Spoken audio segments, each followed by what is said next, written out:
Praise the lord, హల్లెలూయా. ప్రభునందు మిక్కిలి ప్రియమైన వారలారా, పరిశుద్ధాత్మ కార్యములు అను మా ప్రోగ్రాంను క్రమం తప్పకుండా వీక్షిస్తున్న ప్రియులారా, అలాగే ప్రార్థనా ఛానల్ని తప్పకుండా వీక్షిస్తున్న ప్రియులారా, ప్రభు యేసు క్రీస్తు శక్తిగల నామంలో మీ అందరికీ నా హృదయపూర్వక వందనాలు. నేటి వాక్య సందేశంగా మరి పరిశుద్ధాత్మ అనుగ్రహించే ఆత్మవరాల్లో 11వ వరంలో ఆత్మవరంలోనికి మనం అడుగుపెట్టి ఉన్నాం.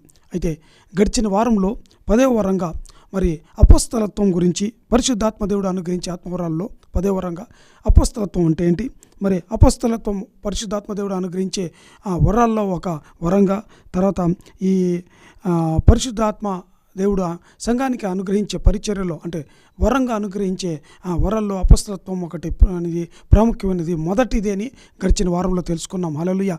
అయితే ఈ దినం మరి పరిశుద్ధాత్మ అనుగ్రహించే ఆత్మవరాల్లో, సంఘానికి అనుగ్రహించే ఆత్మవరాల్లో 11వ వరం అంటే బోధించే వరం గురించి ఈ దినం మనం తెలుసుకోబోతున్నాం. హల్లెలూయా. చూడండి, పరిశుద్ధాత్మ దేవుడు సంఘానికి పరిచర్య చేసే ధర్మాల్లో మొదటిది అపోస్తలత్వం, రెండవది ప్రవచన వరం అంటే ప్రవక్తలుగాను, మూడవదిగా బోధించేవారుగా ఉన్నట్టుగా మనం చూస్తూ ఉన్నాం. హల్లెలూయా. అయితే ఈ దినం ఈ బోధించే వరం అంటే బోధకులు అంటే ఎవరు ఏంటి, అలాగే ఈ బోధకులు రకరకాల పేర్లతో పిలువబడుతున్నట్టుగా పరిశుద్ధ గ్రంథం అంతా మరి ఎన్ని పేర్లతో పిలువబడుతున్నారు అది కూడా తెలుసుకుందాం. అలాగే సంఘంలో లేదా చర్చిలో బోధకుల యొక్క పాత్ర ఏంటి, వారు పోషించే పాత్ర ఏంటి, అలాగే వారికి ఉన్న ప్రాముఖ్యత ఏంటి, అలాగే ఈ బహుమతి పొందాలంటే ఒక వ్యక్తికి ఉండవలసిన లక్షణాలు, గుణాలు గురించి ఈ దినం మనం తెలుసుకోబోతున్నాం. దయచేసి మొదట చిన్న ప్రార్థన చేసుకుని తర్వాత దేవుని వాక్య భాగాన్ని మరి లోతుగా ధ్యానించుకుందాం. దయచేసి చిన్న ప్రార్థన చేసుకుందాం. పరిశుద్ధ ప్రభువా, మీకు స్తోత్రం తండ్రి, రాజులకు రాజా మీకు స్తోత్రం నాయన, మహోన్నతుడా, మహిమాన్వితుడా, మహాగణుడా మీకు స్తోత్రం నాయన. తండ్రి, ఇదిగో నాయన ఈ దినం ప్రభా పరిశుద్ధాత్మ దేవుడు అనుగ్రహించే, దేవుడు సంఘానికి అనుగ్రహించే నాయన అయ్యా బోధకుడు ప్రభా ఆ వరం గురించి నాయన ఈ దినం తెలుసుకుంటుండగా అనేక విషయాలు మాతో అయ్యా మాకు తెలియజేయండి, మాతో మాట్లాడండి నాయన. మా ప్రియులు నాయన అయ్యా వాక్యం ఎవరైతే శ్రద్ధగా వింటున్నారో ప్రభా తండ్రి, వీరిలో కొందరిని నాయన అయ్యా ఈ వరంతో వారిని నింపండి, అలంకరించండి అయ్యా, ఈ వరం ఇచ్చి వారు వాడుకోని వేడుకుంటూ దేవా నన్ను మీ సిలువ చాటున మరుగుపరిచి వాడుకొని వేడుకుంటూ యేసుక్రీస్తు శక్తిగల నామంలో అడిగి వేడుకుంటూ ప్రార్థిస్తున్నాం పరమ తండ్రి, ఆమేన్. హల్లెలూయా. వాక్యం చదువుకుందాం.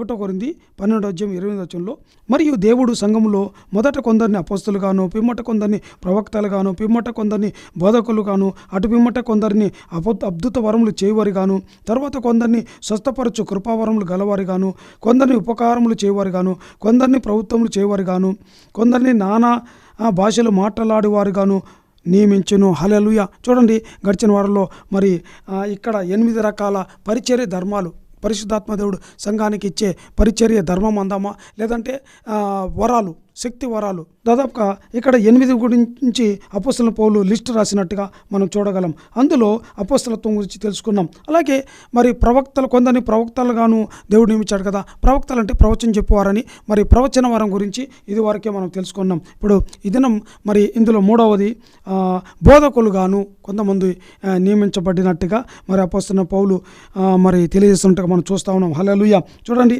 ఇక్కడ ఈ 11వ వరంగా బోధకులు బోధించే వరం గురించి, ఈ బోధకుల గురించి ఈ దినం మనం తెలుసుకోబోతున్నాం. హల్లెలూయా. చూడండి, పరిశుద్ధాత్మ దేవుడు సంఘంలో అంటే ఈ సంఘం అంటే క్రీస్తు శరీరం నిర్మాణం కొరకు, వ్యాప్తి చెందడానికి కొరకు, కట్టబడడానికి దేవుడు ఒక దైవిక సంబంధమైన నియామకాన్ని ఈ బోధకులను లేదంటే వీరిని ఉపాధ్యాయులు కానీ లేదంటే గురువులు కానీ కూడా అనవచ్చు.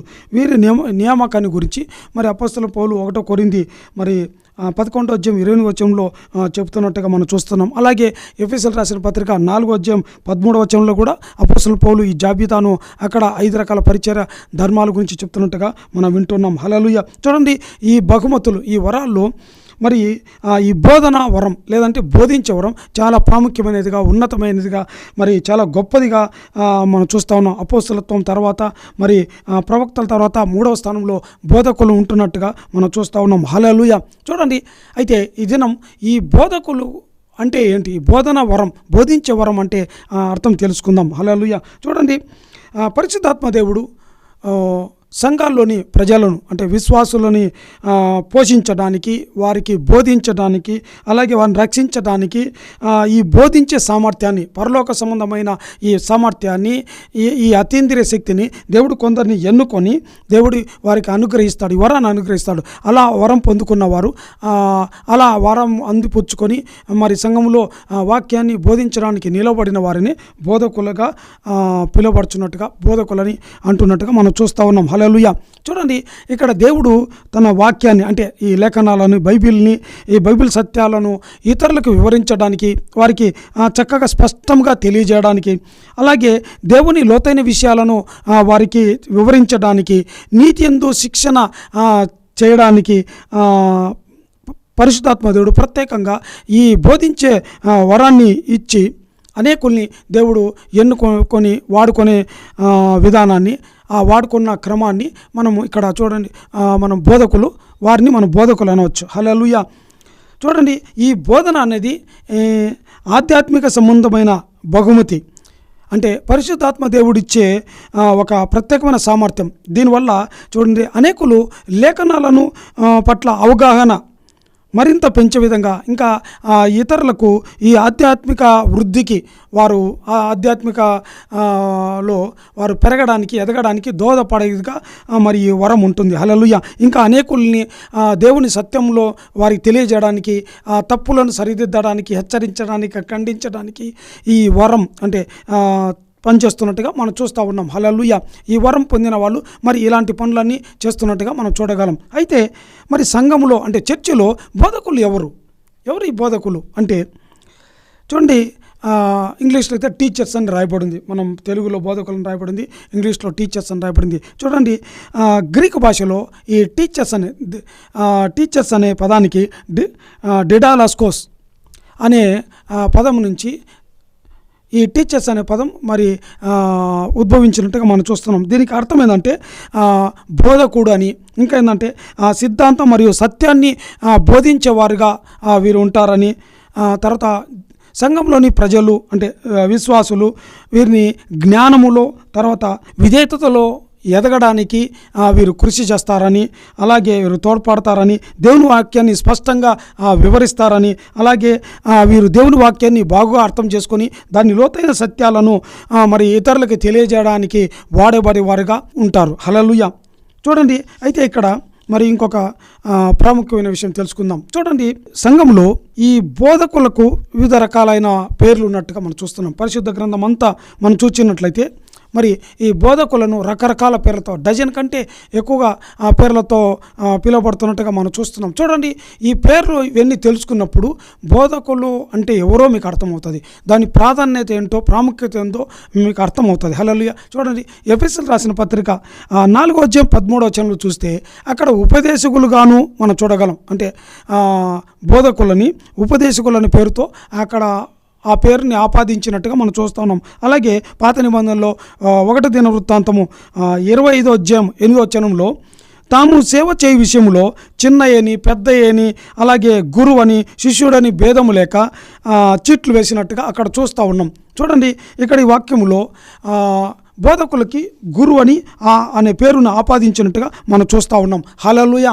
బోధకులని గురువుతో పోల్చినట్టుగా మనం చూస్తున్నాం. అలాగే యెషయా గ్రంథము 43:27 చూస్తే నీ మూల పితరుడు పాపం చేసిన వారే, నీ మధ్యవర్తులు నా మీద తిరుగుబాటు చేశారని దేవుడు మరి అక్కడ ఇశ్రాయేలు ప్రజలతో వారిని హెచ్చరిస్తున్నట్టుగా మనం చూస్తున్నాం. చూడండి, ఇక్కడ వారిలో కొంతమంది మధ్యవర్తులు అంటే వీరు బోధకులే.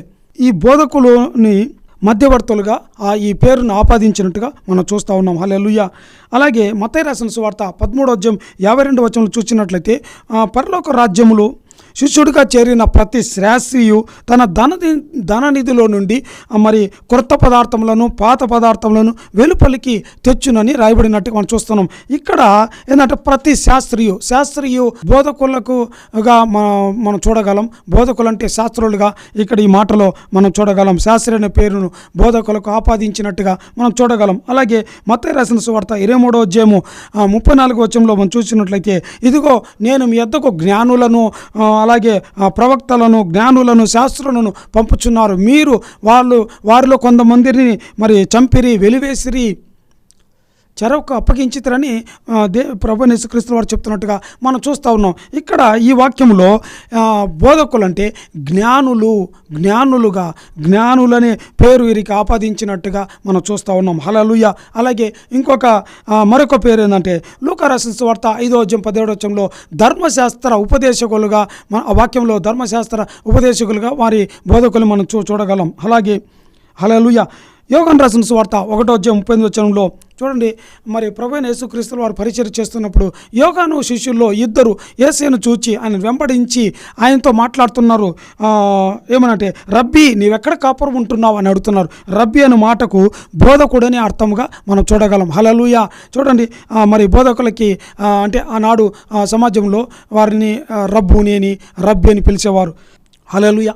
అలాగే రోమిలు రాసిన పత్రిక మరి 2:19-20 చూస్తే, జ్ఞాన సత్య స్వరూపమైన ధర్మశాస్త్రంను గలవాడనై ఉండి నేను గుడ్డి వారికి త్రోవ చూపువాడనని 19 అలాగే 20 చూసినట్లయితే చీకటిలో ఉండి వారికి వెలుగును, బుద్ధిహీనులకు శిక్షకుడనై, అలాగే ఏంటంటే బాలురకు ఉపాధ్యుడనై ఉన్నానని 20 చూస్తున్నాం. చూడండి, ఈ 2 వచనాల్లో దాదాపుగా 3 పేర్లు బోధకులకు ఆపాదించినట్టుగా మనం చూస్తున్నాం. ఏంటంటే త్రోవ చూపేవారు, బోధకులు అంటే త్రోవ చూపేవారు, మార్గం చూపించేవారు అని రాయబడినట్టుగా 19 చూడగలం. అలాగే 20 చూస్తే శిక్షించేవారిగా, బుద్ధిహీనులను శిక్షించేవారిగా, ఇన్స్ట్రక్టర్గా, మనం శిక్షకుడిగా ఇక్కడ చూడగలం. అలాగే ఉపాధ్యాయులుగా చూడగలం. హల్లెలూయా. అలాగే చూడండి, ఇంకొక పేరును చూద్దాం.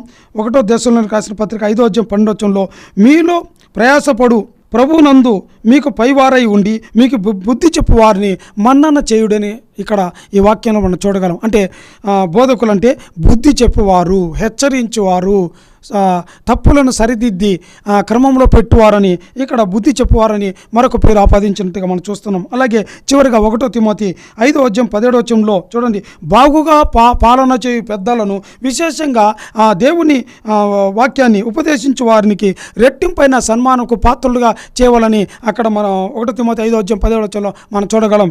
ఇక్కడ ఏంటంటే పెద్దలను, ఎల్డర్స్ని చూస్తూ ఉన్నాం. హల్లెలూయా. చాలామంది ఎల్డర్స్ అంటే సంఘంలో డబ్బున్న వాళ్ళనో చదువుకున్న వాళ్ళు అనుకుంటారు. హల్లెలూయా.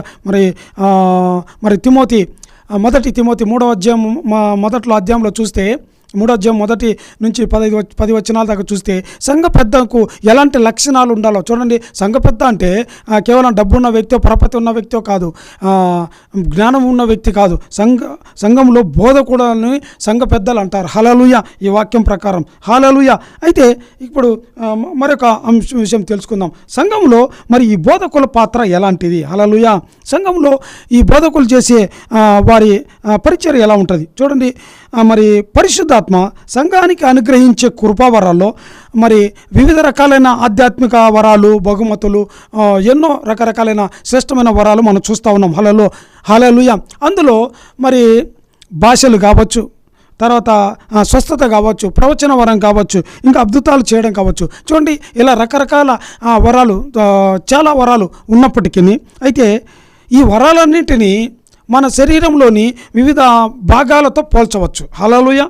చూడండి, ఉదాహరణకి మన దేహంలో తల, చేతులు, కాళ్ళు లాగా ఇలాగా పరిశుద్ధాత్మ దేవుడు అనుగ్రహించే వరాల్లో ఒక్కొక్క వరాన్ని ఒక్కొక్క మన శరీర భాగంతో పోల్చవచ్చు. అంటే ఇక్కడ శరీరం అంటే సంఘానికి గుర్తు. హల్లెలూయా. హల్లెలూయా. అయితే ఇక్కడ ప్రాముఖ్యమైన విషయం ఏంటంటే ఏ ఒక్క బహుమతి మరొక దానికంటే గొప్పదిగా ఉండదు. హల్లెలూయా. అట్లని ఏ బహుమతి తక్కువగా ఉండదు. అంటే ఏ బహుమతి కూడా ఇది చిన్న బహుమతి, ఇది ప్రాముఖ్యం లేని బహుమతి, ఇది పెద్దది అని చెప్పడానికి లేదు. అన్నీ అంటే మన శరీరం, మన దేహంలో తల ఎంత ప్రాముఖ్యమైందో చేతులు కూడా అంతే ప్రాముఖ్యమైంది. చేతులు కంటే కాళ్ళు కూడా ప్రాముఖ్యమైంది. చేతులు కాళ్ళతో మీరు నాకు అవసరం అని చెప్పడానికి లేదు, కాళ్ళు నాకు తల అవసరం అని చెప్పడానికి లేదు. అంటే చూడండి, తల, చేతులు, కాళ్ళు అన్ని అవయవాలు మన శరీరం యొక్క క్రమమైన పనితీరును నిర్వహించడానికి అన్నీ తమ వంతు కృషి చేస్తున్నట్టుగా ఈ అన్ని వరాలు కూడా పరిశుద్ధాత్మ దేవుడు అనుగ్రహించే అన్ని వరాలు సంఘంలో, అది ఏ వరమైన అపొస్తలత్వమైనా సరే, మరి ప్రవచన వరం వరమైనా సరే, మరి స్వస్థతపరచు వరమైన, అద్భుతాలు చేసే వరమైన, ఏ వరమైనా సరే ఏది గొప్పది కాదు, ఏది తక్కువ కాదు. హల్లెలూయా. అన్నీ ఏంటంటే ప్రతి వరం కూడా, ప్రతి కృపావరానికి ప్రత్యేకమైన శక్తి ఉన్నట్టుగా మనం చూస్తున్నాం. దేవుడు ప్రతి వరాన్ని ఒక ఉద్దేశం చొప్పున, ఒక ప్రత్యేకమైన ప్రణాళిక కొరకు దేవుడు ఒక్కొక్కరికి ఒక్కొక్క వరం ఇచ్చి, దేవుడు తన చేయాలనుకున్న నిర్ణయాన్ని, తన చిత్తాన్ని, సంఘంలో ఏది చేయాలనుకున్నాడో దేవుడు నిర్ణయించుకున్నాడో తన సంకల్పాన్ని జరిగించుకొనడానికి దేవుడు సంఘంలో ప్రతి ఒక్క విశ్వాసికి, ప్రతి ఒక్కరికి దేవుడు ఏదో ఒక వరం ఇచ్చి వాడుకొనడం మనం చూడగలం. హల్లెలూయా. అంతేకాని చాలామంది అనుకుంటుంటారు, నాకు ఈ వరం ఉంది కానీ ఆ వరం లేదు, ఈ వరం కంటే ఆ వరం గొప్పది అని ఏంటంటే ఒకరు తమకున్న వరాన్ని ఇతరుకున్న వరాలతో పోల్చుకోవడం చూస్తూ ఉంటారు. చూడండి, హల్లెలూయా, అది కరెక్ట్ కాదు. మీకు ఏ చిన్న వరమైనా సరే దేవుడు అంటున్నాడు, మిక్కిలి కొంచెంలో నమ్మకం ఉండేవాడు మిక్కిలి ఎక్కువలో నమ్మకం ఉంటాడని దేవుని వాక్యం మనం చదువుతున్నాం. కనుక నీకున్న వరం ఎంత చిన్నదైనా సరే, ఇక్కడ చిన్నదని కాదు, నీకున్న ఏ వరమైనా సరే, నువ్వు అనుకుంటున్నావు కదా ఇతరులు చూచి అది నాకంటే వాళ్ళకి ప్రాముఖ్యమైన వరం ఉంది, నాకు లేదనుకుంటున్నావు కదా, అలా కాదు. దేవుడు వారి సామర్థ్యం చొప్పున దేవుడు ఆ వరం ఇచ్చినాడు. హల్లెలూయా. అలాగే దేవుడు నీ సామర్థ్యం చొప్పున దేవుడు నీకు ఈ వరం ఇచ్చిన్నాడు. కనుక ఏ వరం గొప్పది, ఏ వరం తక్కువ అని మనం చూడడానికి లేదు. హల్లెలూయా, హల్లెలూయా. ఈ విధంగా చూడండి, ఈ కృపావరాలన్నీ కూడా పరిశుద్ధాత్మ దేవుడు సంఘం యొక్క ప్రయోజనం కొరకు ఇస్తున్నట్టుగా, అలాగే పరిశుద్ధాత్మ దేవుడు తాను కోరుకున్న వ్యక్తులకు, తను ఎన్నుకున్న వ్యక్తులకి, తాను పేరు పెట్టి పిలిచిన వ్యక్తులకి ఈ వరాలని దేవుడు వారి సామర్థ్యం చొప్పున తన చిత్తానుసారంగా వారికి ఇస్తున్నట్టుగా చూస్తున్నాం. అయితే బాగా గమనించండి, ఇది తెలుసుకోండి. చూడండి, ఈ ఒక వ్యక్తికి ఏ వరం ఉన్నా సరే, అది పెద్దదైనా గొప్పది ఏవైనా సరే, ఆ ఒక వరము ఒక వ్యక్తిని ఘనత చేయడానికి, అతన్ని గొప్ప చేయడానికి, అతనికి పేరు ప్రతిష్టలు ప్రఖ్యాతలు తేవడానికైతే దేవుడు ఎవ్వరికీ అలా వరం ఇవ్వడండి. హల్లెలూయా. చూడండి, ఏ వరమైనా సరే దేవుడు తన చిత్తాన్ని నెరవేర్చడానికి, దేవుడు తన సంఘాన్ని అంటే క్రీస్తు శరీరాన్ని నిర్మించడానికి, సంఘం వ్యాపించడానికి, పరిచర్య ముందుకు వెళ్ళడానికి, సంఘంలో పరిచర్య ద్వారా అనేకులు దేవుని దగ్గరికి, దేవుని వైపు తిప్పబడడానికి దేవుడు రకరకాల వరాలు ఇస్తుంటాడు. అంతేగాని ఒక వరం పెద్దది, ఒక వరం చిన్నది అని మనము ఫీల్ అవ్వాల్సిన పని లేదు. మనకిచ్చిన ఏ వరమైనా సరే, ఆ వరంలో చూడండి, ఏ వరమైనా సరే ఆ వరంలో మనం నమ్మకం ఉండేటప్పుడు దేవుడు ఏంటంటే ఇంకా కొన్ని వరాలను అప్పగించడం ప్రారంభిస్తాడు. మొదట నీ స్థితి 30 ఉండొచ్చేమో, అయితే ఆ 30 స్థితిలో నువ్వు నమ్మకంగా ఉండేటప్పుడు దేవుడికి మరి సక్రమైన పనివాడుగా నువ్వు కనిపించేటప్పుడు దేవుడు ఏంటంటే 60 పరిచర్య నీకు అప్పగించడం ప్రారంభిస్తాడు. 60 నమ్మకంగా ఉండేటప్పుడు దేవుడు ఏంటంటే 100 పరిచర్య నీకు అప్పగిస్తూ ఉంటాడు. హల్లెలూయా. అందుకే ఇందాక మనం అన్నట్టుగా చూడండి, వారికి పెద్ద పెద్ద వరాలు, గొప్ప గొప్ప వరాలు ఉన్నాయి అని అంటున్నావు కదను. అయితే వాళ్ళు అలాగ 100 స్థాయికి వచ్చారేమో. దేవుడికి 30 నుంచి 30 విషయంలో అంటే నీలాగా వారు కూడా మొదట నీలాంటి స్థితిలో ఉండి ఉండవచ్చు. అలాంటి స్థితిలో ఉన్నప్పుడు నమ్మకంగా ఉండి ఉండవచ్చు. అయితే దేవుడు వారికి ప్రమోషన్గా, బహుమతిగా గడిచిన వారాల్లో తెలుసుకున్నాం. చూడండి, మొదట ఒక వ్యక్తికి పరిశుద్ధాత్మ దేవుడు ఒక భాష మాట్లాడి వరం ఇస్తాడు. తర్వాత అతడు నమ్మకంగా ఉన్నప్పుడు, ఆ పరిచర్యను నమ్మకంగా చేసేటప్పుడు, సంఘంలో వచ్చి ఆ భాషలు మాట్లాడేటప్పుడు, దేవుని రహస్యాలన్నీ అతడు వెల్లడి చేస్తున్నప్పుడు, పలుకుతున్నప్పుడు దేవుడు ఏం చేస్తాడంటే అతనికి ఇంకా బాగా మాట్లాడాలని, ఇంకా నానా విధ భాషలను వరాన్ని ఇస్తాడు. దాంట్లో కూడా ఆ వ్యక్తి నమ్మకంగా దేవుని పని చేసేటప్పుడు దేవుడు తర్వాత మూడవది ఏంటంటే ఆ భాషలకు అర్థం చెప్తున్నట్టుగా మనం గడిచిన వారం తెలుసుకున్నాం. ఇలాగ క్రమం ఉంటుంది. ఒక వ్యక్తి 30 గాను 60 గాను 100 గాను ఎదిగే క్రమము ఇక్కడ సంఘంలో మనం చూడగలం. హల్లెలూయా. ఈ సంఘంలో ఈ బోధకుల యొక్క ప్రాధాన్యత ఏంటి వీరికి ప్రాధాన్యత ఉందా అంటే అవును, చాలా ప్రాధాన్యత ఉంది, చాలా ప్రాముఖ్యత ఉంది. చూడండి, చాలామంది బోధకులు అంటే చాలా తక్కువ చూస్తుంటారు. బోధకులు అంటే వారికి ఎంత ప్రాధాన్యత ఉందో ఈ దినం తెలుసుకోబోతున్నాం. హల్లెలూయా. చూడండి, పరిశుద్ధాత్మ దేవుడు సంఘానికి అనుగ్రహించిన ఆత్మవరాల్లో అత్యంత ప్రాముఖ్యమైనది, అత్యంత విలువైనది, అత్యంత ముఖ్యమైనదిగా చూడగలరు. అదేంటన్నా మరి ఇందాక అపొస్తలుడైన పౌలు 1 కొరింథీ 12:28 మరి అక్కడ మొదట అపొస్తలులుగా, తర్వాత ప్రవక్తలుగా, మూడోదిగా బోధకులకు పెట్టాడు కదా. నువ్వు ప్రాముఖ్యమైనది చెప్తున్నావంటే అవును, ఎస్, హల్లెలూయా. చూడండి, అన్ని వరాల్లోకెల్లా ప్రాముఖ్యమైన వరమే, అత్యంత శక్తివంతమైన వరం హల్లెలూయా, బోధకుల వరం, బోధించే వరం. హల్లెలూయా. ఎట్లా అంటే అదేంటన్నా మరి అది మేము ఒప్పుకోమంటే చూడండి, ఇప్పుడు చూద్దాం. అపోస్తులు అని వరం, ఒక వ్యక్తి అపోస్తుల వరం పొందుకున్నాడు. అపోస్తులత్వం మరొక వ్యక్తి ప్రవచన వరం పొందుకున్నాడు. చూడండి, ప్రవచన వరం పొందుకున్న వ్యక్తి ఏం చేస్తాడు? ప్రవచనాలు చెప్తుంటాడు. కేవలం ప్రవచనాలే చెప్తా ఉంటాడా? హల్లెలూయా. సరే, స్వస్థత వరం ఉన్న వ్యక్తిని చూద్దాం. అతను కేవలం స్వస్థపరచుకుంటూ పోతుంటాడా? అద్భుతాలు చేసే వరం పొందిన వ్యక్తిని చూద్దాం. కేవలం అద్భుతాలు చేస్తూ ఉంటాడా? Hallelujah. No no no no no. అద్భుతాలు చేసే వ్యక్తి అద్భుతాలు చేసిన తర్వాత మళ్ళీ వచ్చి దేవుని వాక్యాన్ని బోధించవలసిందే. హల్లెలూయా. స్వస్థత వరం కలిగిన వ్యక్తి స్వస్థపరిచిన తర్వాత మళ్ళీ వచ్చి అతడు ఏంటంటే బోధించవలసిందే. అలాగే ప్రవక్త కూడా ప్రవచించిన తర్వాత మళ్ళీ బోధించవలసిందే. అపొస్తలులు అయినా సరే వాళ్ళు అపొస్తలత్వం చేస్తుండగానే చివరిగా వచ్చి దేవుని వాక్యాన్ని బోధించవలసిందే. హల్లెలూయా. చూడండి, ఏ వరం, ఏ వ్యక్తికి పరిశుద్ధాత్మ దేవుడు ఏ వ్యక్తికి ఏ వరం ఇచ్చినా సరే, దర్శన వరమైన, స్వస్థత వరమైన, నానా భాషలు మాట్లాడే వరమైన, భాషలకు అర్థం చెప్పే వరమైన, హల్లెలూయా, చనిపోయే వారిని బ్రతికించే వరమైన, ఇలా ఏ వరం ఇచ్చినా వారందరూ చివరికి బోధించవలసిందే. దేవుని వాక్యాన్ని బోధించవలసిందే. దేవుని వాక్యాన్ని ప్రకటించాల్సిందే. క్రీస్తు సువార్తను భుజాన మోయవలసిందే. హల్లెలూయా. హల్లెలూయా. చూడండి ఎంత ప్రాధాన్యతతో. ఏ వరం ఉన్నా సరే వాళ్ళకి కాపర్లైనా ప్రవక్తలైనా ఎవరైనా సరే వాళ్ళు చివరిగా వాళ్ళు బోధకులుగా కనబడవలసిందే.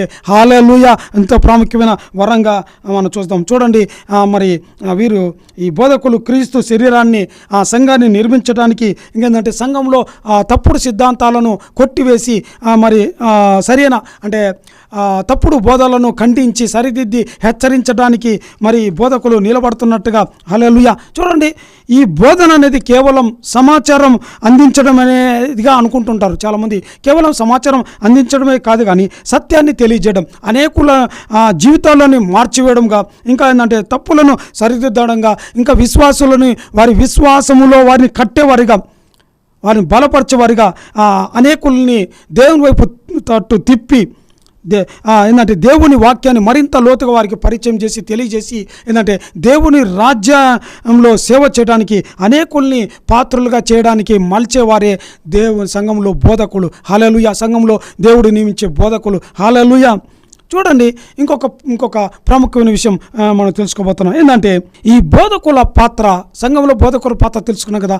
ఈ బోధకుల పాత్రను మరి పాత నిబంధనలో, కొత్త నిబంధనలో అనేక మంది, అనేక రకరకాలైన వ్యక్తులు ఈ బోధకుల పాత్రను పోషించినట్టుగా మనం చూస్తున్నాం. హల్లెలూయా. అదేంటన్నా ఎవరెవరు పోషించారంటే మీరు వింటే ఆశ్చర్యపోతారు. హల్లెలూయా. చూడండి, మరి కీర్తనలు 32వ అధ్యాయము 8వ వచనంలో మనం చూచినట్లయితే 32వ కీర్తన 8వ వచనంలో, నీకు ఉపదేశం చేసేదను, నీవు నడవలసిన మార్గమును నీకు బోధించేదను అని అక్కడ కీర్తనకారుడైన మరి దావీదు మరి ఆత్మలో నింపబడి, అంటే దేవుడైన యెహోవా దావీదుతో మాట్లాడుతున్నాడు. దేవుడైన యెహోవా దావీదుకు ఏంటంటే బోధిస్తున్నాడు. దేవుడు ఒక అంతిమ గురువుగా, అంటే ఇక్కడ బోధకుడి పాత్రను పోషించేది దేవుడైన యెహోవాను మనం చూడగలం. హల్లెలూయా. చూడండి, బోధకుల పాత్రను మొట్టమొదటిగా దేవుడైన యెహోవా బోధిస్తున్నట్టుగా, పాత్రను పోషిస్తున్నట్టుగా మనం చూస్తున్నాం. 32వ కీర్తన 8వ వచనంలో, నీకు ఉపదేశం చేసేదను, నీవు నడవలసిన మార్గమును నీకు బోధించేదను, నీ మీద దృష్టించి నీకు ఆలోచన చెప్పేదను. హల్లెలూయా. ఇది దేవుని మాటగా మనం చూడగలం. అలాగే మరి ఈ బోధకుల పాత్రను ప్రభు యేసుక్రీస్తు వారు ఎంత చక్కగానో పోషించినట్టుగా మనం చూస్తున్నాం. మరి అనేకులు శిష్యులు, అనేకులు ఆయనని రబ్బుని పిలిచినట్టుగా మనం చూస్తున్నాం. మరి మరియా కూడా ప్రభు యేసుక్రీస్తు వారిని రబ్బుని పిలిచినట్టుగా మనం చూస్తూ ఉన్నాం. చూడండి, మత్తయి రాసిన సువార్త 4వ అధ్యాయము 23వ వచనంలో చూసినట్లయితే, యేసు వారి సమాజ మందిరంలో బోధించుచు దేవుని రాజ్యంను గురించిన సువార్త ప్రకటించుచు వచ్చానని మనం చూస్తున్నాం. దేవుడు ఏంటంటే అనేకమైన సమాజ మందిరానికి వెళ్ళి బోధిస్తున్నట్టుగా ఆయన ఒక మంచి బోధకుడిగా దేవుడి నుంచి నికోదేము అనే వ్యక్తి అంటాడు, ఇదిగో నీవు బోధకుడు అని మేము నమ్ముచున్నాము, నువ్వు దేవుని దగ్గర నుంచి నేరుగా వచ్చిన బోధకుడు అని మేము నమ్ముచున్నామని అక్కడ నికోదేము చెప్తున్నట్టుగా మనం చూస్తూ ఉన్నాం. హల్లెలూయా. అలాగే చూడండి, మరి బోధకుని పాత్ర ప్రభువైన యేసుక్రీస్తుల వారే కాకుండా మరి పరిశుద్ధాత్మ దేవుడు కూడా ఈ పాత్రను పోషిస్తున్నట్టుగా మరి మనం చూడగలం. అలాగే యోహాను రాసిన సువార్త 14వ అధ్యాయము 26వ వచనంలో చూచినట్లయితే, యోహాను రాసిన సువార్త 14వ అధ్యాయం 6వ వచనంలో, ఆదరణకర్త అనగా తండ్రి నా నామమున పంపబోవు పరిశుద్ధాత్మ మీకు బోధించును. హల్లెలూయా. చూడండి, ఇక్కడ పరిశుద్ధాత్మ దేవుడు మరి అనేకులకి బోధిస్తున్నట్టుగా ఆయన వారికి జ్ఞానం ఇస్తున్నట్టుగా మనం చూస్తూ ఉన్నాం. హల్లెలూయా. అలాగే చూడండి, దేవుడు మరి బోధకుల పాత్ర పోషించినట్టుగా ప్రభువైన యేసుక్రీస్తు వారు బోధకుల పాత్ర పోషించినట్టుగా పరిశుద్ధాత్మ దేవుడు బోధకుల పాత్రను పోషించినట్టుగా మనం చూస్తూ ఉన్నాం, బోధిస్తున్నట్టుగా చూస్తున్నాం. అలాగే ఇంకా బోధకుల్లో పాత నిబంధన నుంచి కొత్త నిబంధన వరకు చూస్తే ప్రవక్తలందరూ కూడా బోధకులే. హల్లెలూయా. అపొస్తలులందరూ కూడా బోధకులే. అలాగే కాపరులందరూ కూడా బోధకులే. ఇంకా సంఘ పెద్దలందరూ కూడా బోధకులే. శాస్త్రులు కూడా బోధకులుగా ఉంటున్నారు. హల్లెలూయా. బోధించుట అనే ఈ కృపావరం నేర్చుకుంటేనో లేదంటే నైపుణ్యం వల్లనో వచ్చే వరం కాదు. కేవలం పరిశుద్ధాత్మ దేవుడు వారికి జ్ఞానం ఇచ్చి దేవుడు నిలిపేదిగా మనం చూడగలం. అయితే ఈ వరాన్ని స్వీకరించాలంటే కొన్ని వివిధ దశల గుండా ఈ వరం మనకు వస్తుంది. ఏంటంటే మొట్టమొదటిగా లక్షణం ఏంటంటే 1 కొరింథీ 14:1 చూసినట్లయితే ఏ వరం పొందాలన్నా మొట్టమొదటిగా ఆశ కలిగి ఉండాలి, ఆపేక్షించేవారిగా. ఏంటంటే ప్రేమ కలిగి ఉన్నట్టుగా ప్రయాసపడి ఆత్మ సంబంధమైన వరములను ఆసక్తితో ఆపేక్షించుడి. హల్లెలూయా. చూడండి, ఆసక్తితో అడిగేవారిగా ఉండాలంట. హల్లెలూయా. రెండవదిగా చూడండి, మార్కు రాసిన సువార్త 16:16 నమ్మి బాప్తిసం పొందాలని రాయబడింది. బోధించే వ్యక్తి మొట్టమొదటిగా బాప్తిసం పొందాలి కదండి. అతను రోమా 2:21 ఎదుటి వారికి బోధించి నీకు బోధించుకున్నారు, ఇతరులకి బాప్తిసం పొందని అని వాక్యం చెప్పేటప్పుడు మొదట మనం బాప్తిసం తీసుకుని ఉండాలి కదండి. అలాగేందంటే రెండవ లక్షణం ఏంటంటే బోధించే వరం నీకు రావాలంటే, దేవుడిని ఎన్నుకోవాలంటే నువ్వు బాప్తిసం తీసుకుని వాడే ఉండాలి, కొత్తగా జన్మించిన వాడే ఉండాలి, నూతన సృష్టిగా మారిన వాడే ఉండాలి. మూడవదిగా చూస్తే ఎల్లప్పుడూ అంటే మనపూర్వకంగా ప్రార్థన చేసేవారికి ఉండాలి. యాకోబు రాసిన పత్రిక 1:5 మీలో ఎవరికైనా జ్ఞానం కొదగొండేలా అప్పుడు దేవుణ్ణి అడగని, ఆయన ఎవరిని గద్దింపక దారుణంగా అనుగ్రహించనని అక్కడ జ్ఞానం గురించి రాయబడింది. అంటే మనం బోధించాలంటే జ్ఞానం కావాలా. అంటే దేవుని దగ్గర మనం మానక దేవుని క్రమం తప్పకుండా మనం మనపూర్వకంగా దేవుని దగ్గర ప్రార్థన చేసేటప్పుడు దేవుడు జ్ఞానం ఇచ్చేదిగా మనం చూడగలం. హల్లెలూయా. అలాగే 4వది చూస్తే 2 తిమోతి 2:15 దేవుని వాక్యాన్ని శ్రద్ధగా అధ్యయనం చేయాలని, అక్కడ సిద్ధపాటు కలిగి ఉండాలని, శ్రమ పడుతుండాలని, శిక్షణ పొందాలని, 1 కీర్తన 2 యెహోవా ధర్మశాస్త్రాన్ని దివారాత్రులు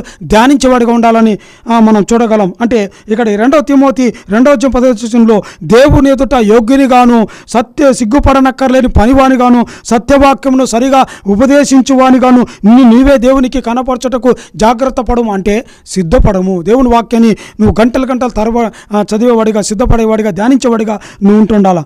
మరి 5వదిగా పరిశుద్ధాత్మ నింపుతగలకు అడిగేవారిగా ఉండాలి. పరిశుద్ధాత్మ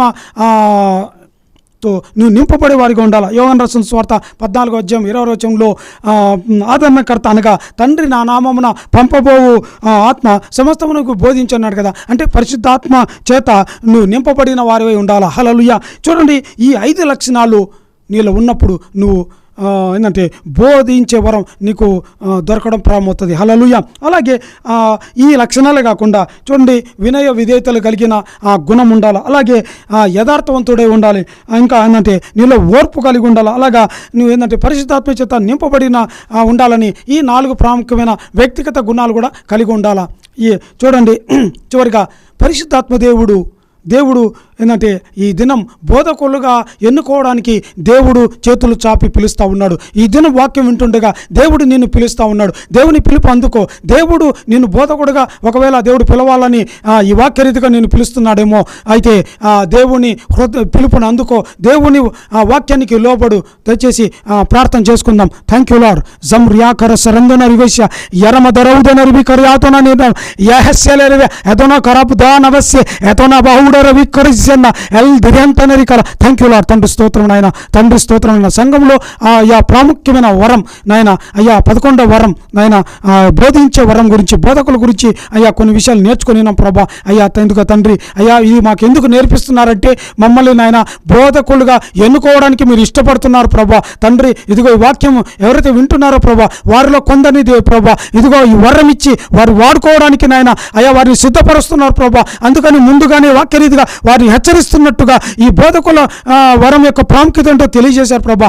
జమ ఉరియా కదర్ అవుతాన రివే ఎసల మరి అవుతాన రికలు తండ్రి సంఘాల్లో ప్రభా అనేకులు బోధకులు నాయన సత్యవాక్యని బోధించే బోధకులు అవసరం ప్రభా. అనేకులు ఎన్నుకోనండి ప్రభా, అనేకులు బోధకులు లేవనెత్తండి నాయన.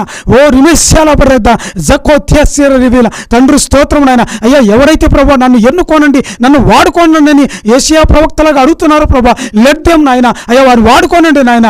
జలో రివి క్రియాదల తండ్రి స్తోత్రం నాయన. అయ్యా సంఘాన్ని అయ్యా సంఘంలో ప్రభా అనేకుల్ని నాయన బోధకులుగా ఎన్నుకోనండి ప్రభా, అనేకుల్ని నియమించండి ప్రభా. ఈ వరం అనేకుల్ని ప్రభా విస్తరించండి నాయన. అయ్యా ప్రతి సంఘంలో ప్రభా అయ్యా క్రొత్త బోధకులు లేవనెత్తం నేడుకుంటూ అయ్యా ప్రతి సంఘాన్ని నాయన అయ్యా క్రొత్త అయ్యా ఇదిగో నాయన వారితో ప్రభా అలంకరించి నేడుకుంటూ సమస్త స్తుతి ఘనత మహిమ మీకే ఆరోపిస్తూ యేసుక్రీస్తు శక్తిగల నామంలో అడిగి వేడుకుంటూ ప్రార్థిస్తున్నాం పరమ తండ్రి. ఆమేన్. హల్లెలూయా.